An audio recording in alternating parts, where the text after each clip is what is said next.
What kind of news does the radio station do?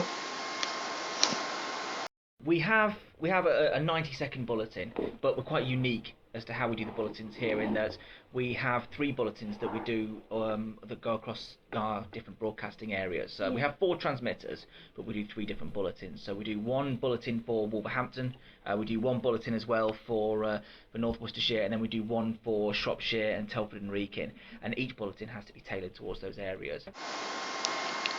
How important is local news to community? Okay, I think it's really important because you can turn on your radio and you can listen to music, and there's a lot of stations around here that have similar music. You've got Free, you've got Heart, for example, that have sort of similar music to us. But the thing that makes it different is the news, and the thing that makes it very different for this station is the news, because while Free may have a bulletin which goes across Shropshire and the Black Country, and they also have one for Hereford and Worcester, we break it down even further. So we have one essentially for Wolverhampton, then another one for Shropshire, and then we have one for North Worcestershire as well. And to have a bulletin which caters itself specifically to where you are, what you're interested in, and what's going on around where you live, I think is important to try to hook people in and keep them interested more than if you had a national bulletin. So you do local, international, and national Yeah, news? all of the above, yeah. But we don't pick it based on that's local, that's going in, or that's international, that's going in, or we have to have a certain amount of this and a certain amount of that. None of that. It's just whatever's relevant. Do you think people like to hear news from radio or with another way? Traditional way of listening to it, I think radio is an old broadcast medium as far it's older than TV. So and I guess it depends because if it depends on where you listen to your radio more than anything else. If you're listening to it in your car, you can't search online for it on your phone, and you can't be watching TV. So then the only place you are going to get your news from is the radio. If you're listening in at work, for example, you might not have a computer near you. You might only have your radio. I think it's accessible now for people who are maybe away from home, people who are on the move. I think people listen to radio in a different way than they did 10 years ago, 20 years ago. It just we've had to cater ourselves in a different way to that as well. We've had to change the way we operate. I think they have more options, but I still think that radio is a trusted news source. People trust radio more than they trust TV news, and they trust it more than online news as well. Especially because online you can pretty much get away with saying anything, and you don't really have to kind of back it up sometimes. How local radio stations selected their news? Our news comes from a number of different ways. We get the stuff sent through to us all the time, but one of the primary things that we get sent through to us is the local and international news, which comes from Sky. Sky has their own Sky News radio section in the same building. They collate all the different information, they send it through to us, and then we can pick and choose what we want out of it. They have to try and send out stories that will try and satisfy everyone. So you get a lot of things coming through. Some of it's going to be appropriate, some of it isn't. So you pick out the bits that are working for you. So for local and for national and international stuff, sorry, that's how we get that stuff. For local, we can have people calling us up. We can have people sending us Facebook messages, tweets, emails. Email is usually the best way that people get through to us with stories, but people do still give us a call. There's a lot of different places where we get our information from, and obviously there's loads of stuff that people send through to us that they think is important, that they think is the biggest thing that's going on in their world. It might not necessarily be for us or for our audience, so we kind of have to pick and choose, not based on what we would like to hear, but what we think our audience likes to hear. What's the importance of news to radio stations? It's like I said about the music. You can listen to certain songs any way you like. You can listen to songs on your MP3 player. You don't even have to be listening to the radio to hear songs that you like, but you're not going to necessarily get the latest news on your MP3 player. And if you want to find out about your local news if you're going online, for example, you have to go to a certain website, for example, or you might get it through on an RSS feed, but you're still going to have to click away to find it, whereas with the radio news, it's interspersed into the music. So it's there, and you can get your information from your news, even if you're not necessarily thinking that's what I want to hear about and that's the most important thing. It's still going to be there, and you still get that information. So I think, if you're not got your news, you might as well just be listening to a jukebox or listening to your MP3 player. I think it makes it seem more current, makes it seem more real, and it connects you to the community. Like I was saying before, I think people want to know what's going on where they live, and this is a really accessible way of doing it, where they don't have to actually seek it out. It's coming to them, and they know what time it's going to be on. It's at the top of every hour. You're not going to miss it. Is there any format of the presentation of news? Like I said at the start, 90-second news is what we've got. I've been here since 2006, and in that time we've had bulletins which have gone from 6 minutes long to 4 minutes to 3 minutes to 2 minutes, and now they're down to 90 seconds. Why They've done that? Partly because 6-minute news at the time they thought was very important as far as getting the news out, but these days it's more of a focus on the music. And people we imagine that, or people have been telling us as well, they like to have their news very short and sharp, and so they get the information and they get out somewhere else. Because if you want to get a huge amount more of information, you've got 24-hour rolling news channels, you've got your newspapers, you've got online. We can give you the tasters of things that you need to know. Bang, here's 90 seconds worth of news. We can get 5-6 stories in there, and then you're back into the music again. So it just keeps things moving at a nice pace. Having a 6-minute bulletin really does slow things down. It's a lot of talking, so it's just makes things a bit punchier more than anything else. So that's how we do it. Other places have longer bulletins, some places have shorter bulletins. I mean, I used to work at another radio station where one of their bulletins was just 55 seconds long, and that includes the intros and outros as well. So you have room for maybe 3 stories. So, and each story will be maybe 2 lines each. So you have 6 lines of information, then you're into the weather, and then you're out. 55 seconds is nothing. It's no real time for news. I think 90 seconds is probably about as low as we're ever going to go, because you go any shorter than that and you're really struggling. We'll probably get 5 stories in there, including a piece of audio as well. Sometimes you can get 6 depending on how short your stories are. Sometimes it might be a little less. Sometimes you might have 4 depending on the gravity of one of your stories. How does Ofcom abiding rules affect the production of company?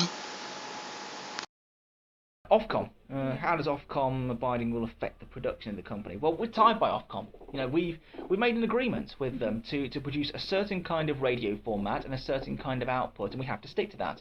They're listening all the time. They could give us a call at any time and says, excuse me, we want to hear maybe a day's worth of audio from your station. Here's the day that we want, and they could say, you're not following your format. You're not doing enough local stuff. You're not achieving what you wanted to achieve. And so you always have to have that in the back of your mind. And that's why, even though I say that we pick stuff that's relevant, and you can pick it from local, national, international stuff, we have local stories in every single bulletin that we do, as far as the ones that are produced here. When they go up to Sky, we have no control of that. But anything that gets produced here does have a local aspect to it, because it has to. And the reason why we have 3 bulletins that we do as well is because we've promised to produce local bulletins, because Signal 107 is 3 different radio stations essentially. And we're on 4 different transmitters. So we have to make sure that everything that we put in, I've lost my train of thought. We have 3 different bulletins that we have to do, and each one of those has to have a local aspect for the area that it's broadcasting to. It means that we have to have something to do with Shropshire, Telford and Wrekin in the Shropshire bulletins. We need to have something to do with Wolverhampton, the Wolverhampton bulletins. We need to have something to do with Kidderminster, Stourbridge, Bewdley, that kind of area in the North Worcestershire bulletins as well. That has to be in there, and if it doesn't end up in the bulletins, they can come down on us about it, because we're not fulfilling the promise that we made to Ofcom to satisfy the audience. Does local radio stations have the audience attention that they deserve?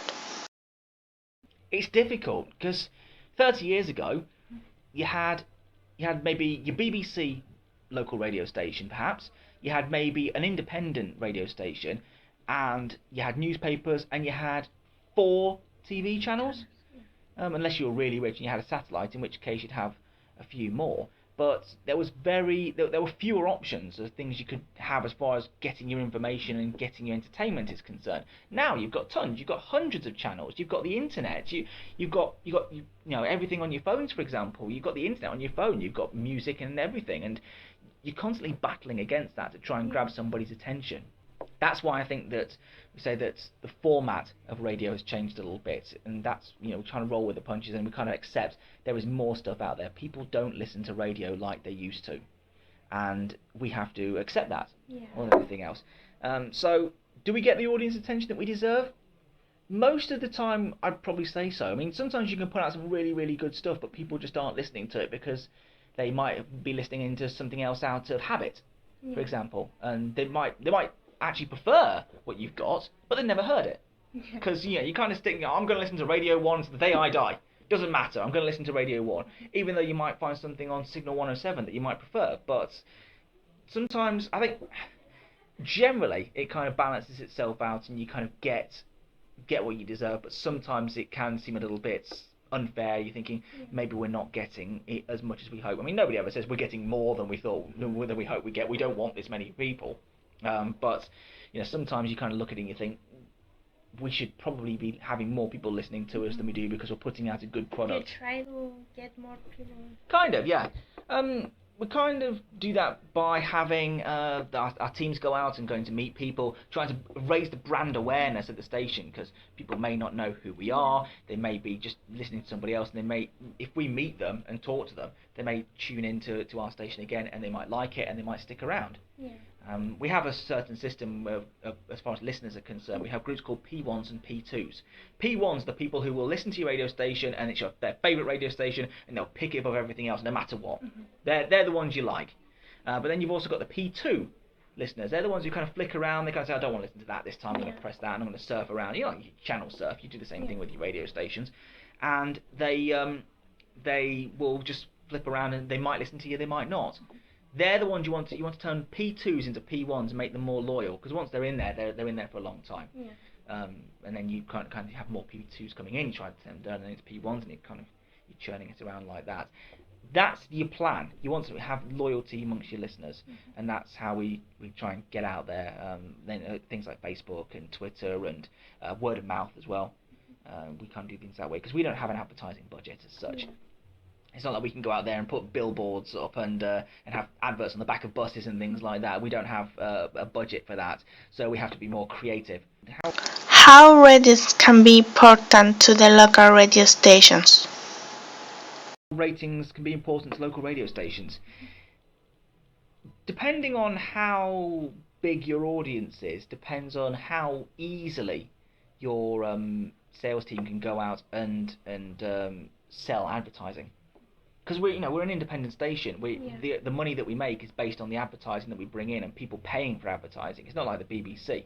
Our sales team's job very easy to go out and say, look, this is how many listeners we've got. This is how many listeners will be hearing your advert. This is how many people could be coming to see you. They'll be spending more money. You become richer. Everybody wins. Yeah.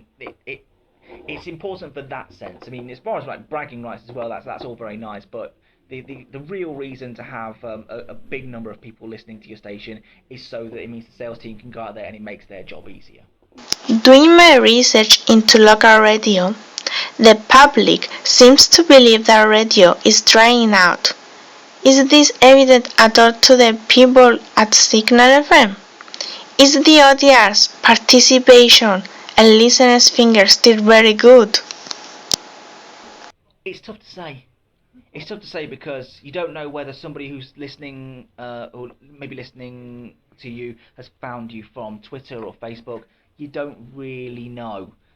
You might have somebody who's kind of heard about you and starts following you on Twitter because of it. And you can see your Twitter numbers rise, you can see your Facebook likes rise, you can see the number of people commenting rise. But how that affects people listening, it's a bit difficult to say because nobody really gets asked. Yeah. Nobody really gets asked and says, how did you find us? Some people might tell you, but I'm not sure how you'd be able to quantify those numbers. You've got to go with what's given. People say that Radar is, when it's going well for you, Radar's fantastic. When it's not going so well for you, Radar's terrible. And it's got its flaws, but it's the only system we've got. Yeah. So we kind of have to go with it, and we kind of have to accept that that's what's happening.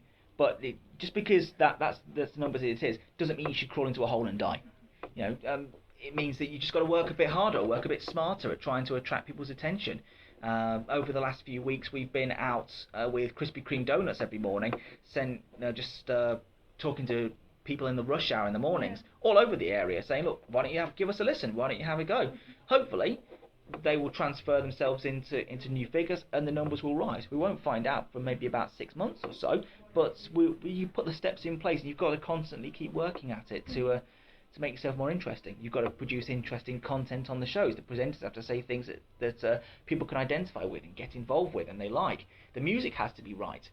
And once you get all those elements in place, things work out. I mean, what we're doing is we tinker a bit, we try something out. If it doesn't work, we try something else, and eventually try and find a formula that works for you.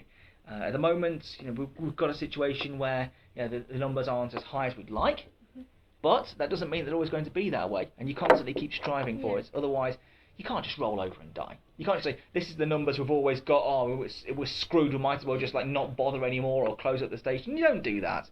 You try to get better. Yeah, you're always trying to get better, you're always trying to improve, you're always trying to make yourself the most appropriate radio station for people.